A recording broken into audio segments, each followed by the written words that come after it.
ಗಿಗಮಾ T ವಿಯ ಎಲ್ಲ ನನ್ನ ಆತ್ಮೀಯ ವೀಕ್ಷಕರು, ನನ್ನ ನಮಸ್ಕಾರಗಳು. ಆತ್ಮೀಯರೇ, ಇವತ್ತು ನಿಮಗೆಲ್ಲ ಗೊತ್ತೇ ಇದೆ, ನಮ್ಮ ಸಾರಿಗೆ ನಿಗಮಗಳ ನೌಕರರ ಎರಡು ಪ್ರಮುಖ ಬೇಡಿಕೆಗಳು ಕಳೆದ 2 ವರ್ಷಗಳಿಂದ ಹಾಗೆ ನೆನಗುದಿ ಬಿದ್ದಿವೆ. ಅದು ಕಳೆದ 26ರಂದು ಏನು ನಡೆದ ಮುಖ್ಯಮಂತ್ರಿಗಳ ಮುಂದೆ ನಡೆದ ಸಭೆಯಲ್ಲಿ ಮುಖ್ಯಮಂತ್ರಿಗಳ ಸಾಕಷ್ಟು ದೀರ್ಘವಾಗಿ ನಾವು 2 ಬೇಡಿಕೆಗಳನ್ನ, ಪ್ರಮುಖವಾದ 2 ಬೇಡಿಕೆಗಳನ್ನ ಮುಂದೆ ಇಟ್ಟಿದ್ವಿ. ಒಂದನೇದು 1/1/20ರಿಂದ ಜಾರಿಗೆ ಬಂದಂತಹ ವೇತನ ಪ್ರಶ್ನೆ 38 ತಿಂಗಳ ಅರಿಯಸ್ಸನ್ನು ಕೊಡಬೇಕು ಅನ್ನೋದು, ಮತ್ತು 1/1/24ರಿಂದ ಏನು ಹೊಸ ವೇತನ ಒಪ್ಪಂದ ಬರಬೇಕಾಗಿತ್ತು ಅದು ಕೂಡ ಜಾರಿಗೆ ಕೂಡಲೇ ಕೊಡಬೇಕಾದ ವಿಷಯವನ್ನು ಸಾಕಷ್ಟು ಚರ್ಚೆ ಆಯಿತು. ಅವತ್ತು ಚರ್ಚೆ ಆದ ನಂತರ ಕೊನೆಗೆ ಏನು ಮಾಡೋದು, ಮುಖ್ಯಮಂತ್ರಿಗಳು ಅವರ ಮುಂದಿನ ಜವಾಬ್ದಾರಿಯನ್ನು ಸಾರಿಗೆ ಮಂತ್ರಿಗಳಿಗೆ ವಹಿಸಿದರೆ ಸಾರಿಗೆ ಮಂತ್ರಿಗಳ ಮಾತುಕತೆಯನ್ನು ಮುಂದುವರಿಸಿ ಒಂದು ಹಂತಕ್ಕೆ ತಂದ ನಂತರ ಆನಂತರ ನಾನು ಮಧ್ಯಪ್ರವೇಶ ಮಾಡಿದ್ದನ್ನು ಅಂತಿಮಗೊಳಿಸ್ತೇನೆ ಅನ್ನೋದು ಮಾತನ್ನು ಅವ್ರಿಗೆ ಕೊಟ್ಟಿದ್ರು. ಅವತ್ತು ಕೂಡ ಸಾರಿಗೆ ಮಂತ್ರಿಗಳು ಅವತ್ತಿನೇ ಸಭೆ ನಡೆದ ದಿನದಿಂದನೇ ಮುಂದಿನ 6ನೇ ತಾರೀಕು, ಡಿಸೆಂಬರ್ 6ನೇ ತಾರೀಕು ನಾನು ಜಂಟಿ ಕ್ರಿಯಾ ಸಮಿತಿಯ ಸಭೆಯನ್ನು ಕರೆದು ಅದನ್ನು ಅವತ್ತು ಏನೋ ಒಂದು ತೀರ್ಮಾನಕ್ಕೆ ಬರ್ತೇನೆ ಅನ್ನೋ ಮಾತನ್ನು ಕೊಟ್ಟಿದ್ದರು. ಆದ ಕಾರಣಾಂತರಗಳಿಂದ ಅದು 6ನೇ ತಾರೀಕು ಇದ್ದಿದ್ದು. ಇವತ್ತು 13ನೇ ತಾರೀಕು ಇವತ್ತು ನಮ್ಮ ಜಂಟಿ ಕ್ರಿಯಾ ಸಮಿತಿಯೊಡನೆ ಸಭೆ ನಡೆದಿದೆ. ಇದು 3ನೇ ಸಭೆ. ಮೊದಲನೇ 17 ಸಂಘಟನೆ ಜೊತೆ ಮಾತುಕತೆ ನಡೆದಿದೆ. ಇವತ್ತು 3ನೇ ಸಭೆಯಲ್ಲಿ ಸುಮಾರು 2 ತಾಸುಗಳ ಕಾಲ ದೀರ್ಘವಾದ ಚರ್ಚೆಯನ್ನು ಆಯ್ತದು. ಚರ್ಚೆ ಆಯಿತು, ವಾದ ಕೂಡ ಆಯ್ತದು. ಯಾಕೆ ನಾವು ನಮ್ಮ ನಿಲುವನ್ನು ಯಾವತ್ತನ್ನು ಬಿಟ್ಕೊಳ್ಳಿಲ್ಲ. ಏನೇ 38 ತಿಂಗಳ ಅರಿಯರ್ಸನ್ನು ಅದನ್ನು ಸಾರಿಗೆ ನೌಕರರಿಗೆ ಅದು ಹಕ್ಕದು, ಅದನ್ನು ನಾವು ಬಿಟ್ಕೊಳ್ಳೋಕ್ಕೆ ತಯಾರಿಲ್ಲ. ಹಾಗೂ ಕೂಡ 1/1/24ರಿಂದ ಏನು ಜಾರಿಗೆ ಬರಬೇಕಾಗಿದೆ ಅದನ್ನು ಕೂಡ ನಾವು ಬಿಟ್ಕೊಳ್ಳಿಕ್ಕೆ ತಯಾರಿಲ್ಲ ಅನ್ನೋದು ಮಾತನ್ನು ಸ್ಪಷ್ಟವಾಗಿ ಇವತ್ತು ಸಭೆಯಲ್ಲಿ ಮಂಡಿಸಿದ್ದೇವೆ. ಇವತ್ತು ಸಭೆಯಲ್ಲಿ ಸಾರಿಗೆ ಮಂತ್ರಿಗಳು ಜೊತೆಗೆ 3 ನಿಗಮಗಳ ಅಧ್ಯಕ್ಷರು ಮತ್ತು ಉಪಾಧ್ಯಕ್ಷಗಳು ಕೂಡ ಹಾಜರಿದ್ದರು, ಮತ್ತು 4 ನಿಗಮಗಳ MDಗಳು ಕೂಡ, ಇತರ ಅಧಿಕಾರಿ ಕೂಡ ಅದರಲ್ಲಿ ಹಾಜರಿದ್ದರಲ್ಲಿ ನಾವು ಸಂಪೂರ್ಣ ಸಾರಿಗೆ ಮಂತ್ರಿಗಳು ಇತರರಿಗೆ ನಮ್ಮ ನಿಲುವನ್ನು ಸ್ಪಷ್ಟವಾಗಿ ಹೇಳಿದ್ದೇವೆ. ಏನಂದರೆ ಅದು 38 ತಿಂಗಳ ಅರಿಯರ್ಸ್ ಏನಿದೆ ಅದನ್ನು ಕೊಡಲೇಬೇಕಾದಂಥ ಒಂದು ಅರಿಯರ್ಸದು. ಅದು ಕಾರ್ಮಿಕರು ಕಷ್ಟಪಟ್ಟು ದುಡಿದಂಥ ಹಣ. ಅದು ಅವರಿಗೆ ನಮಗೆ ಇಷ್ಟು 50-60 ವರ್ಷಗಳಿಂದ ಏನು ನಡ್ಕೊಂಡು ಬಂದಿದ್ದ ಪದ್ಧತಿ ಇದೆ, ಆ ಪದ್ಧತಿ ಅನುಸಾರ ಸಾರಿಗೆ ನೌಕರರಿಗೆ, ನಿವೃತ್ತ ನೌಕರಿಗೂ ಕೂಡ ಕೊಡಲೇಬೇಕಾಗುತ್ತೆ. ಅದನ್ನು ಯಾವುದೇ ಕಾರಣ ನಿರಾಕರಿಸಲು ಬರೋದಿಲ್ಲ, ಸಾಧ್ಯನೇ ಇಲ್ಲ ಅನ್ನೋಂಥ ಮಾತನ್ನು ನಾವು ಸ್ಪಷ್ಟಪಡಿಸಿದ್ದೇವೆ. ಅದೇ ಲಾಸ್ಟು ಸಭೆಯಲ್ಲಿ ಮುಖ್ಯಮಂತ್ರಿ ಹೇಳ್ತಾ ಇದ್ರು 1/4/26ರಿಂದ ಕೊಡ್ತೀನಿ, ಶ್ರೀನಿವಾಸ ಮುದ್ಗಲ್ ಕಮಿಟಿ ಬರೀ 14 ತಿಂಗಳು ಮಾತ್ರ ರೆಕಮೆಂಡ್ ಮಾಡಿದ್ದಾರೆ ಅನ್ನೋದು ಮಾತನ್ನು ಅವತ್ತು ಅವರು ಹೇಳಿದರು. ಅದೇ ಮಾತನ್ನು ಇವತ್ತು ಗಿಣಿ ಪಡೆದಂಗೆ ಇವತ್ತು ಕೂಡ ನಮ್ಮ ಸಾರಿಗೆ ಮಂತ್ರಿಗಳು ಅದನ್ನೇ ಪ್ರಸ್ತಾಪ ಮಾಡಿ, ನೀವು ಮುಂದಕ್ಕೆ ಬನ್ನಿ, ಮುಂದೆ ಒಂದು ಹೆಜ್ಜೆ ಮುಂದಕ್ಕೆ ಬನ್ನಿ ಮಾತಾಡುವಂಥ ಪರಿಸ್ಥಿತಿ ಬರ್ತದೆ ಅಂತ ಹೇಳಿದ್ರು. ನಾವು ಸ್ಪಷ್ಟವಾಗಿ ಒಂದು ಮಾತನ್ನು ಹೇಳಿದ್ದೇವೆ. ನೋಡಿ ಸ್ವಾಮಿ, ನಮ್ಮ ಸಾರಿಗೆ ಸಂಸ್ಥೆ ನಿಗಮಗಳಲ್ಲಿ ಕಳೆದ 50-60 ವರ್ಷಗಳಿಂದ ಆದಂಥ ಕೈಗಾರಿಕಾ ಒಪ್ಪಂದಗಳು, ಕಾನೂನಿನ ಅಡಿಯಲ್ಲಿ ಆದಂಥ ಒಪ್ಪಂದಗಳು, ಐಡಿ ಆ್ಯಕ್ಟ್ ಅಡಿಯಲ್ಲಿ ಆದಂಥ ಒಪ್ಪಂದಗಳು, ಆ ಒಂದು 4 ವರ್ಷ ಅವಧಿ ಏನಿದೆ ಅದು ಕಾನೂನುಬದ್ಧವಾಗಿ ಆದಂತಹ ಅವಧಿ ಆಗಿರೋದ್ರಿಂದ ಆ ಅವಧಿಯನ್ನು ಬದಲಾವಣೆ ಮಾಡೋದಕ್ಕೆ ಸರ್ಕಾರಕ್ಕಾಗಲಿ ಯಾರಿಗೂ ಕೂಡ ಅದನ್ನು ಅಧಿಕಾರ ಇಲ್ಲ. ಅದರಿಂದ ನಾವು 4 ವರ್ಷಗಳ ಅವಧಿಯನ್ನು ನಾವು ಬದಲಾವಣೆ ಮಾಡೋದಕ್ಕೆ ನಾವು ತಯಾರಿಲ್ಲ. ನೀವೇನು 17/3/23ರ ಏನು ಒಂದು ಸರ್ಕಾರದ ಆದೇಶವನ್ನು ನೀವು ಮುಂದಿಟ್ಕೊಂಡು ನಮ್ಮ ಹತ್ರ ಪ್ರಸ್ತಾವನೆ ಮಾಡ್ತಾ ಇದ್ದೀರಿ, 1/4/26, 1/1/26 ಅಂತ ಏನು ಹೇಳ್ತಾ ಇದ್ದೀರಿ. ನಾವು ಸ್ಪಷ್ಟವಾಗಿ ಹೇಳಿದ್ದೇವೆ, ಅದರಲ್ಲಿ 17/3/23ರಂದು 15% ವೇತನ ಹೆಚ್ಚಳ ಏನು ಮಾಡಿದ್ದಾರೆ ಆ ವೇತನ ಕರೆಕ್ಟಾಗಿದೆ, ಆ ಅಗ್ರಿಮೆಂಟು ಅಥವಾ ಆದೇಶ ಸರಿಯಾಗೇ ಇದೆ. ಆ ಆದೇಶದ ಪ್ರಕಾರ ನಮಗೆ 31/12/19ರಲ್ಲಿ ಇದ್ದಂಥ ಕಾರ್ಮಿಕರ ಮೂಲ ವೇತನಕ್ಕೆ 15% ಸೇರಿಸಿ ಹೆಚ್ಚಳ ಮಾಡಿ ಅವತ್ತು 1/1/20ರಂದು ಏನು 1/1/20, 21, 22, 23ವರೆಗೆ ಇಂಕ್ರಿಮೆಂಟ್ಗಳನ್ನ ಕೊಟ್ಟು ನೀವನ್ನ ವೇತನ ಪರಿಷ್ಕರಣೆ ಮಾಡಿದ್ದೀರಿ. ಅದರಿಂದ ವೇತನ ಪರಿಷ್ಕರಣೆ ಆ ದಿನಾಂಕದಿಂದನೇ ಜಾರಿ ಮಾಡೋದ್ರಿಂದ ನಮ್ಮ ಕಾರ್ಮಿಕರು ಕೂಡ ಅರಿಯರ್ಸ್ ಪಡೆಯೋದಕ್ಕೆ ಅವರು ಅರ್ಹರಾಗಿರ್ತಾರೆ. ಪಾಯಿಂಟ್ ನಂಬರ್ 1 ಅದು. 2ನೇ ಪಾಯಿಂಟು ನೀವು ಹೇಳಿದಾಗೇ ಶ್ರೀನಿವಾಸ ಮೂರ್ತಿ ಅವರ ಕಮಿಟಿಗೆ ಆ ಒಂದು ಆದೇಶದಲ್ಲಿ ಇದನ್ನು ಅರಿಯರ್ಸ್ ಬಗ್ಗೆ ಅದನ್ನು ವರದಿ ಕೊಡಿ ಅಂತ ಕೇಳಿದರೆ, ಅವ್ರಿಗೆ ಶ್ರೀನಿವಾಸ ಮೂರ್ತಿಯವರ ಕಮಿಟಿಗೆ ಕೊಟ್ಟಂತಹ ವಿಷಯ ಕೇವಲ ಅರಿಯರ್ಸನ್ನು ನಿಗದಿ ಮಾಡೋದಕ್ಕಷ್ಟೇ ಕೊಟ್ಟಿರೋ ವಿಷಯ. ಅದು ಅವ್ರಿಗೆ ಅವಧಿಯನ್ನು ನಿಗದಿ ಮಾಡುವಂಥ ವಿಷಯ ಅವ್ರಿಗೆ ಕೊಟ್ಟಿಲ್ಲ, ಪ್ರಸ್ತಾವ ಕೂಡ ಆಗಿಲ್ಲ. ಅವರು ಕೂಡ ಅದ್ರ ಬಗ್ಗೆ ಅವಧಿ ಬಗ್ಗೆ ಅವರು ಕೂಡ ಯಾವುದೇ ವರದಿನ ಕೊಟ್ಟಿಲ್ಲ. ಅವರು ಕೊಟ್ಟರು ಕೆಲವು ಕಾರಣ ಕೊಟ್ಟು ಕೋವಿಡ್ ಇದೆ, ಅದಿದೆ, ಆರ್ಥಿಕ ಪರಿಸ್ಥಿತಿ ಚೆನ್ನಾಗಿಲ್ಲ, ಹಾಗೆ ಅಂತ ಹೇಳಿ ಅವರು 1/1/22ರಿಂದ 14 ತಿಂಗಳ ವೇತನ ಬಾಕಿಯನ್ನು ಕೊಡಬೇಕು ಅಂತ ಶಿಫಾರಸನ್ನು ಮಾಡಿದ್ದಾರೆ. ಆದರೆ ಒಂದು ಪ್ರಮುಖವಾದ ಅಂಶ ಇಲ್ಲಿ ಕಾರ್ಮಿಕರ ಗಮನಕ್ಕೆ ತರೋದೇನೆಂದರೆ, ಆ ಒಂದು 17/3/23ರ ಆದೇಶದಲ್ಲಿ ಏನು ಸ್ಪಷ್ಟವಾದ ಆದೇಶ ಇದೆ ಅಂದರೆ, ಆ ಶ್ರೀನಿವಾಸ ಮೂರ್ತಿ ಕಮಿಟಿಯವರು ಸಾರಿಗೆ ಸಂಸ್ಥೆಗಳ ಆರ್ಥಿಕ ಪರಿಸ್ಥಿತಿಯನ್ನು ಗಮನದಲ್ಲಿ ಇಟ್ಟುಕೊಂಡು ಹಾಗೂ ಸರ್ಕಾರ ಎಷ್ಟು ಅನುದಾನ ಕೊಡುತ್ತೆ ಅನ್ನೋಂಥ ಮಾತನ್ನು ತಿಳ್ಕೊಂಡು ಅದನ್ನು ಒಂದು ವರದಿನ ಕೊಡಬೇಕು ಅಂತ ಹೇಳಿದ್ದಾರೆ. ಅಂದರೆ ಸರ್ಕಾರ ಅನುದಾನ ಕೊಡಬೇಕಾದದ್ದು ನಿಶ್ಚಿತ.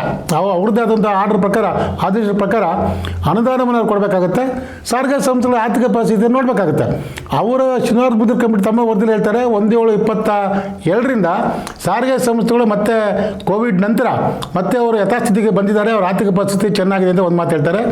ಅದೇ ರೀತಿ ಇವತ್ತು ನಮ್ಮ ಸಿದ್ದರಾಮಯ್ಯ ಸರ್ಕಾರ ಬಂದ ನಂತರ ಇವತ್ತು ನಿಮ್ಗೆ ಗೊತ್ತೇ ಇದೆ 23ರಿಂದ ಶಕ್ತಿ ಯೋಜನೆ ಜಾರಿಗೆ ತಂದಿದ್ದಾರೆ. ಜಾರಿಗೆ ತಂದ ನಂತರ ಇವತ್ತು ಸಾಕಷ್ಟು ಆದಾಯ ಜಾಸ್ತಿ ಆಗಿದೆ, ನಮ್ಮ ಕಾರ್ಮಿಕರ ಪರಿಶ್ರಮದಿಂದ ಜಾಸ್ತಿ ಆಗಿದೆ. ನಂತರ ಕಳೆದ ಜನವರಿಯಿಂದ ಮತ್ತೆ 15% ಇದನ್ನು ದರವನ್ನು ಜಾಸ್ತಿ ಮಾಡಿದ್ದಾರೆ. ಇವತ್ತು 2021ರಲ್ಲಿ 6,000-7,000 ಕೋಟಿ ಇದ್ದಂತಹ ನಮ್ಮ ಸಾರಿಗೆ ಸಂಸ್ಥೆಗಳ ಆದಾಯ ಇವತ್ತು 13,000 ಕೋಟಿಗೆ ಬಂದು ನಿಂತಿದೆ. ಹೆಚ್ಚು ಕಮ್ಮಿ 2-2.5 ಪಟ್ಟು ಜಾಸ್ತಿ ಆಗಿದೆ. ಅಂಥ ಸ್ಥಿತಿನಲ್ಲಿ ಇವತ್ತು ಸಾರಿಗೆ ಸಂಸ್ಥೆಗಳ ಆರ್ಥಿಕ ಪರಿಸ್ಥಿತಿಯನ್ನು ನೆಪವಡ್ಡಿ ಇವತ್ತಿಲ್ಲ ನಮಗೆ ದುಡ್ಡು ಕೊಡಲಿಕ್ಕಿಲ್ಲ, ನಾವು ಸರ್ಕಾರನ ಕೇಳಬೇಕಾಗತ್ತೆ ಅನ್ನೋ ಮಾತೇನಿದೆ, ಆ ಮಾತನ್ನು ನಾವು ಖಂಡಿತವಾಗಿ ಒಪ್ಪಿಲ್ಲ. ನಾವು ಯಾವುದೇ ಇವತ್ತು ಕಳೆದ 60-70 ವರ್ಷಗಳಿಂದ ಯಾವುದೋ ಒಂದು ಸ್ಟ್ರಕ್ಚರ್ ಇದೆ. ಆ ಸ್ಟ್ರಕ್ಚರ್ ಅಂದರೆ ನಾವು ಸ್ಟ್ರಕ್ಚರ್ ಏನಂದರೆ 4 ವರ್ಷಗಳ ಒಂದು ಒಪ್ಪಂದ ಮತ್ತು 1 ಜನವರಿ 1ರಿಂದ ಬರಬೇಕಾದಂತಹ ವೇತನ ಒಪ್ಪಂದ ಜಾರಿ ಏನಿದೆ, ಆ ಒಂದು ಸ್ಟ್ರಕ್ಚರ್ನ ನಾವು ಅದನ್ನು ಬಿಟ್ಕೊಳ್ಳಿಕ್ಕೆ ನಾವು ತಯಾರಿಲ್ಲ. ಅದರಿಂದ ಏನಾಗ್ತದೆ, ಈ ಹಾಲಿ ಕಾರ್ಮಿಕರು ಮಾತ್ರ ಅಲ್ಲ, ನಿವೃತ್ತರಾದಂಥ ಸಾವಿರಾರು ಕಾರ್ಮಿಕರಿಗೆ ಲಕ್ಷಾಂತರ ರೂಪಾಯಿ ನಷ್ಟಾಗುತ್ತೆ. ಈಗ ನೀವೇ ನೋಡಿ, ಇವಾಗ ಕಳೆದ ಅವರು 38 ತಿಂಗಳು ಬದಲಾಗಿ 14 ತಿಂಗಳು ಕೊಡ್ತೀವಿ ಅಲ್ಲಿ 24 ತಿಂಗಳು ಅರಿಯಸ್ ಹೋಯಿತು. ಮತ್ತು 1/1/20ರಿಂದ 20-21 ನಿವೃತ್ತರಾದಂಥ ನೌಕರರಿಗೆ ಅರಿಯಸ್ ಬರೋದಿಲ್ಲ. ಮತ್ತು ಈಗ 1/4/26 ಮತ್ತೆ 27 ತಿಂಗಳು, 27+24 ಅಂದರೆ 51 ತಿಂಗಳ ಅರಿಯರ್ಸ್ ಇವತ್ತು ನಮ್ಮ ಕಾರ್ಮಿಕ ಎಷ್ಟಾಗುತ್ತೆ. ನೀವೊಂದು ಊಹೆ ಮಾಡ್ಕೊಳ್ಳಿ, ನಿಮ್ಮ ಬೇಸಿಕ್ನಲ್ಲಿ 51 ತಿಂಗಳ ವೇತನ ಹೆಚ್ಚು ಕಮ್ಮಿ ಆಯಿತು ಅಂದರೆ ಎಷ್ಟು ಲಕ್ಷಾಂತರ ರೂಪಾಯಿಗಳನ್ನು ನೀವು ಕಳ್ಕೊಳ್ತೀರಿ. ಬರೀ ಇವತ್ತಿನ ಮಾತ್ರ ಅಲ್ಲ, ಇದು ನಿರಂತರವಾಗಿ ಕಳ್ಕೊಳ್ತಾ ಹೋಗ್ತೀರಿ. ನೀವು ರಿಟೈರ್ ಆಗೋ ತನಕ ಗ್ರ್ಯಾಚ್ಯುಟಿವರೆಗೂ ಕೂಡ ನೀವು ಸಂಪೂರ್ಣ 1 ಲಕ್ಷಾಂತರ ರೂಪಾಯಿಗಳನ್ನ ಕಳ್ಕೊಳ್ಳುವಂಥ ಪರಿಸ್ಥಿತಿ ಇದೆ. ಆ ಒಂದು ಅನ್ಯಾಯವನ್ನು ನಾವು ಕಾರ್ಮಿಕರಿಗೆ ಹೊರಸ್ಲಿಕ್ಕೆ ತಯಾರಿಲ್ಲದನ್ನು ನಾವು ಖಂಡಿತವಾಗಿ ಅದನ್ನು ಸರ್ಕಾರ ನಿಲುವೇನಿದೆ ಅದು ಕಾನೂನಿಗೆ ವಿರುದ್ಧವಾದದ್ದು ಅಂತೇಳಿ ಸ್ಪಷ್ಟವಾಗಿ ಅದನ್ನು ಸರ್ಕಾರದ ಗಮನಕ್ಕೆ ನಾವು ತಂದಿದ್ದೇವೆ. ಯಾವುದೇ ಕಾರಣಕ್ಕೂ ಕೂಡ ನಾವು 1/1/24 ಜಾರಿ ಬರಬೇಕಂದ ವೇತನ ಜಾರಿ ಅದಾಗಲೇಬೇಕಾಗುತ್ತೆ. ಮತ್ತು 32 ತಿಂಗಳ ಅರಿಯಸ್ ಏನು ಬಾಕಿ ಏನಿದೆ ಅದನ್ನು ಕೊಡಲೇಬೇಕಾಗುತ್ತೆ ಅನ್ನೋಂಥ ವಿಷಯವನ್ನು ಸ್ಪಷ್ಟವಾಗಿ ಹೇಳಿದೆ. ಜೊತೆಗೆ ನಾವು ಬರೀ ವೇತನ ಪರಿಷ್ಕರಣೆ ಮಾತ್ರ ಅಲ್ಲ, 1/24ರಿಂದ ಬಾಟಾ ಅಲೋಯನ್ಸ್ ಬೇರೆ ವಿಷಯಗಳಿದೆ, ಫಾರಮ್ 4 ಇದೆ, ಎಲ್ಲ ವಿಷಯಗಳಿದೆ. ಅವೆಲ್ಲ ವಿಷಯಗಳು ಕೂಡ ಒಂದೊಂದಾಗಿ ಸ್ಪಷ್ಟವಾಗಿ ಚರ್ಚೆ ಆಗಿ ಅದು ಅಂತಿಮ ಆಗಲೇಬೇಕಾಗುತ್ತೆ. ನೀವು ಕೇವಲ ಬರೀ ನೀವು ಮುಗಿ ತುಪ್ಪ ಹಚ್ಚೊಂದು ಹಾಲನ್ನು ನೀವು ನೋಡಿದ ಹಾಲನ್ನು ಇವತ್ತು ಸಾರಿಗೆ ಮಂತ್ರಿಗಳು ಅಕ್ಟೋಬರ್ 24 ಒಂದು ಮೀಟಿಂಗ್ ಅದು. ಆ ಮೀಟಿಂಗ್ನಲ್ಲಿ ಸಾರಿಗೆ ಮಂತ್ರಿಗಳು ಬರ್ಕೊಟ್ಟಿದ್ದಾರೆ, ಇಲ್ಲ ಇದು ನಾವು ದರ ಪರಿಷ್ಕರಣೆ ಆದ ಕೂಡಲೇ ನಾನು ವೇತನ ಪರಿಷ್ಕರಣೆ ಜಾರಿ ಮಾಡ್ತೇವೆ ಅಂತೇಳಿ ಅವ್ರು ಲಿಖಿತ ಬರ್ಕೊಟ್ಟಿದ್ದಾರೆ. ಆ ಮಾತಿಗೆ ಅವರು ಬದಲಾಗಲಿಲ್ಲ. ಮತ್ತು ನಾವು ಮುಷ್ಕರ ಡಿಸೆಂಬರ್ 24 ಏನೋ ಒಂದು ಮುಷ್ಕರ ನೋಟಿಸ್ ಕೊಟ್ಟಿದ್ವಿ. ಆವಾಗ ಇದೇ MD ಅವ್ರ ಪತ್ರ ಬರೋದು, ಇಲ್ಲ ಜನವರಿ 25 ನಂತರ ನಾವು ವೇತನ ಪರಿಷ್ಕರಣೆ ಮಾಡಿಕೊಡ್ತೇವೆ ಮುಖ್ಯಮಂತ್ರಿ ಮುಂದೆ ಅಂತ ಹೇಳಿದ್ದಾರೆ. ಈಗಾಗಲೇ ಮುಖ್ಯಮಂತ್ರಿಗಳ ಮುಂದೆ 4 ಸಭೆಗಳಾಗಿದೆ. ಇದು ಮಂತ್ರಿಗಳದ್ದು ಮುಂದೆ 2ನೇ ಸಭೆ. ಇದು 6 ಸಭೆಗಳಾಗಿದೆ. 6 ಸಭೆಗಳಾದರೂ ಕೂಡ ಸರ್ಕಾರ ಇವತ್ತು ಕಾರ್ಮಿಕರ ಬಗ್ಗೆ ಭಾಳಷ್ಟು ನಿಷ್ಕಾಳಜಿಯನ್ನು, ಅಸಡ್ಡೆ ಧೋರಣೆಯನ್ನು ಇವತ್ತು ಅವರು ತಾಳ್ಕೊಂಡು ಬರ್ತಾ ಇದ್ದಾರೆ. ಇದು ಬಹಳ ಕಾಲ ನಡೆಯೋದಿಲ್ಲ ಅಂತ ಮಾತನ್ನು ಸ್ಪಷ್ಟ ಹೇಳಿದ್ದೇವೆ. ಕಾರ್ಮಿಕರು ಕೂಡ ಅಸಮಾಧಾನ ಬರ್ತಾ ಇದೆ, ಸರ್ಕಾರದ ಮೇಲೆ ಅಸಮಾಧಾನ ಬರ್ತಾ ಇದೆ, ಆಕ್ರೋಶ ಬರ್ತಾ ಇದೆ. ಮುಂದಿನ ಚುನಾವಣೆ ಹಲವಾರು ಚುನಾವಣೆ ನಿಮಗೆ ಸರ್ಕಾರದ ಮುಂದೆ ಇದೆ.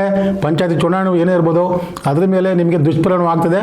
ಸಾರಿಗೆ ನೌಕರರು ಸರ್ಕಾರದ ವಿರುದ್ಧ ತಿರುಗಿ ಬೀಳುವಂಥ ಪರಿಸ್ಥಿತಿ ಉದ್ಭವ ಆಗುತ್ತೆ. ಅದಕ್ಕೆಲ್ಲ ಕಾರಣ ಇವರೇ, ನೀವೇ ಆಗ್ತೀರಿ ಅನ್ನೋಂಥ ಮಾತನ್ನು ಸ್ಪಷ್ಟವಾಗಿ ನಮ್ಮ ಸರ್ಕಾರದ ಗಮನಕ್ಕೆ ಇವತ್ತು ನಾವು ಜಂಟಿ ಕ್ರಿಯಾ ಸಮಿತಿ ಅದು ತಂದಿದ್ದೇವೆ.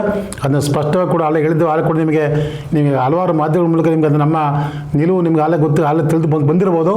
ನಾವಂತೂ ಮತ್ತೆ ಜಂಟಿ ಕ್ರಿಯಾ ಸಮಿತಿ ಯಾವುದೇ ಕಾರಣಕ್ಕೆ ಕಾರ್ಮಿಕ ಪರವಾಗಿ ನಾವು ನಿಲ್ತೇವೆ.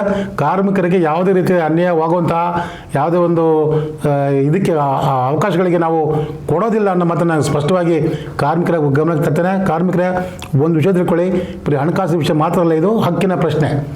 ಯಾವುದು ಕಾರ್ಮಿಕರು ತಮಗೆ ಬೇಕಾದಂಥ ಹಕ್ಕನ್ನು ಯಾವತ್ತೂ ಬಿಟ್ಕೊಡಬಾರ್ದು. ಆ ಒಂದು ಪಕ್ಷ ಬಿಟ್ಕೊಟ್ಟೆ ಆದರೆ ಅದು ನಿರಂತರವಾಗಿ, ಆ ಹಕ್ಕು ನಿರಂತರವಾಗಿ ನಿಮಗೆ ಕಳೆದೇ ಹೋಗುತ್ತೆ, ಸಂಪೂರ್ಣವಾಗಿ ಕಳೆದೇ ಹೋಗುತ್ತೆ. ಇವತ್ತು ಒಂದು ಹೇಳ್ತೇನೆ, ಅದನ್ನು ನೀವು ಈಗ ಅವ್ರಿಗೆ 24/1/26 ಅಂದರೆ ನಮಗೆ 24 ಬರಬೇಕಾದ ಅಗ್ರಿಮೆಂಟ್ ಇವತ್ತು ಅದು 6.25 ವರ್ಷ ಆಗುತ್ತೆ. ನಿಮ್ಮ ಅಗ್ರಿಮೆಂಟ್ ಮುಂದಿನ ಅಗ್ರಿಮೆಂಟು ಅದು ಮಾಡ್ತಾರೆ ಅಂತ ಯಾವ ಗ್ಯಾರಂಟಿ ಇದೆ? 6.25 ವರ್ಷಕ್ಕೆ ಅದು ಗ್ಯಾರಂಟಿ ಇರಲ್ಲ. ಅವಾಗ ಯಾವ ಸರ್ಕಾರ ಬರುತ್ತೋ, ಯಾರು ಬರ್ತಾರೋ, ಇವ್ರು ಇದೇ ನಿಲುವನ್ನು ಮುಂದಿನ ಸರ್ಕಾರ ತಗೊಳ್ಬೋದು. ಅಲ್ಲ, ಕಳೆದ ಬಾರಿ 6 ವರ್ಷ ಮಾಡಿದ್ದೀವಿ, ಇದು 8 ವರ್ಷಕ್ಕೆ ಮಾಡ್ತೀವಿ ಅಂತೇಳಿ ಅವ್ನು ನಿಲುವು ತಗೊಳ್ಬೋದು. ಆದ ಕಾರಣದಿಂದ ನಮ್ಮ ಸಾರಿಗೆ ಸಂಸ್ಥೆಯಲ್ಲಿ 1957ರಿಂದ 2016ವರೆಗೆ ಏನು ಒಂದು ನಿರಂತರವಾದ ಬಂದಂಥ ಪದ್ಧತಿ, ಯಾವುದೇ ಅಡೆತಡೆಯಿಂದ ಮಾಡ್ತಿದ್ದ 4 ವರ್ಷದ ಒಪ್ಪಂದ ಮತ್ತು 1/1/20 ಜಾರಿ ಬರಬೇಕು ಅದು ನಿಗದಿಯಾದ ಡೇಟು, ಅವೆರಡಕ್ಕೂ ಕೂಡ ನಾವು ಸುತಾರಾಮ್ ಒಪ್ಪಲಿಕ್ಕೆ ನಾವು ತಯಾರಿಲ್ಲ. 38 ತಿಂಗಳ ಅರಿಯಾಸ್ಗೆ ಇವತ್ತು ಅದೇ ಭಾಳ ಕಷ್ಟನಿಲ್ಲ.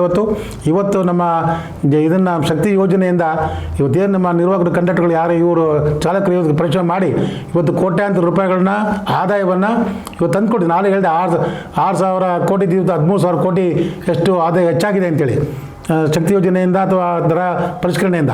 ಆ ಹಣವನ್ನು ಇವತ್ತು ಅವರು ಸಂಪೂರ್ಣ ನಮಗೆ ಕೊಡ್ತಾ ಇಲ್ಲ. ಬರೀ 68%, 70% ಅಷ್ಟೇ ಕೊಡ್ತಾ ಇದ್ದಾರೆ. ಇವತ್ತು 3,500 ಕೋಟಿ 4,000 ಕೋಟಿ ಅಷ್ಟು ಬಾಕಿ ಇದೆ ಸರ್ಕಾರದಿಂದ ಸಾರಿಗೆ ನಿಗಮಗಳಿಗೆ. ಆ ಹಣವನ್ನು ಬಿಡುಗಡೆ ಮಾಡಿ ಸಾಕ್ರೆ ಅವರು ಒಪ್ಕೊಂಡಿದ್ದಾರೆ. ಸರ್ಕಾರದ ಒಂದು ಗೌರ್ಮೆಂಟ್ ಆರ್ಡರ್ ಇದೆ. ನಮ್ಮ ಸಾರಿಗೆ ಸಂಸ್ಥೆಗಳು ಶಕ್ತಿ ಯೋಜನೆಯ ಮೂಲಕ ಅವ್ರಿಗೆ ಎಷ್ಟು ಹಣ ಬರಬೇಕಾದ ಅದನ್ನು ಕ್ಲೈಮ್ ಮಾಡಿದ್ರೆ ಅದನ್ನು ನಾವು ಕೊಡ್ತೇವೆ ಅನ್ನೋದು ಮಾತನ್ನು ಅವರು ಸರ್ಕಾರಿ ಅವರೇ ಇಶ್ಯೂ ಮಾಡಿದಂಥ ಆದೇಶದಲ್ಲಿ ಇದೆ. ಅವರ ಆದೇಶವನ್ನು ಅವರೇ ಪಾಲನೆ ಮಾಡೋದ್ರೆ ಹೇಗೆ? ಕಾರ್ಮಿಕ ದುಡಿದಂಥ ಹಣವನ್ನು ಅವ್ರು ವಾಪಸ್ ಕೊಡಲಿಕ್ಕೆ ಏನು ಕಷ್ಟ ಅವ್ರಿಗೆ? ಯಾವುದೋ ಸರ್ಕಾರದ ಹಣ ಇಲ್ಲ, ಅದು ಅಲ್ಲಿ ಹಣ ಇಲ್ಲ, ನಮ್ಮಲ್ಲಿ ಹಣ ಇಲ್ಲ ಅನ್ನೋದು ಅದು ಕೇವಲ ಅವರು ನಮ್ಮ ಔಪಚಾರಿಕವಾಗಿ ನಾವು ಮೂಗಿಗೆ ತುಪ್ಪ ಸವರುವಂಥ ಕೆಲಸ ಅಷ್ಟೇ ಅದು. ನಾವು ಅದಕ್ಕೆ ಸುಧಾರಾಮ ಒಪ್ಪಲಿಕ್ಕಂತೂ ನಾವು ತಯಾರಿಲ್ಲ.